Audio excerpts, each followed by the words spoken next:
Strong ആയിട്ടുള്ള ഒരു hook player ആവണമെന്ന് ആഗ്രഹിക്കുന്നവരാണോ നിങ്ങൾ? അടുത്തതായിട്ട് ഞാൻ ഈ പറയാനായിട്ട് പോകുന്നത് ഹുക്കിന്റെ ടെക്നിക്സും ഹുക്കിന്റെ വർക്കൗട്ട്സും ആണ്. അപ്പോൾ ആം റെസ്ലിംഗ് ആയിട്ട് ബന്ധപ്പെട്ട കൂടുതൽ വീഡിയോസിനായിട്ട് എന്റെ അക്കൗണ്ട് ഒന്ന് ഫോളോ ചെയ്യുക. എല്ലാവരും അടിച്ചു കയറി വാ. അയ്യേ ഇതിന്റെ ട്രെൻഡ് കഴിഞ്ഞടേ. ലേൺ ആം റെസ്ലിംഗ് വിത്ത് റിമാൻഷറോ പാർട്ട് 16.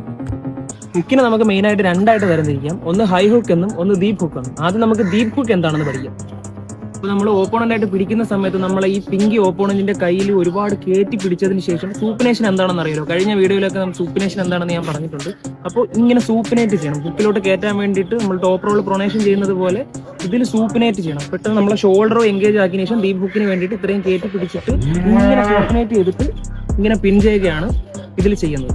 അപ്പോൾ ഡീപ് ഹുക്കിൽ ഓപ്പോണന്റ് ആയിട്ട് പിടിക്കുന്ന സമയത്ത് നമുക്ക് മെയിൻ ആയിട്ട് ശ്രദ്ധിക്കേണ്ടതാണ് ഈ പിങ്കി എത്രത്തോളം ഓപ്പോണന്റിന്റെ കൈ കടന്നു പിടിക്കാൻ പറ്റുമോ അത്രത്തോളം കടന്നു പിടിക്കും.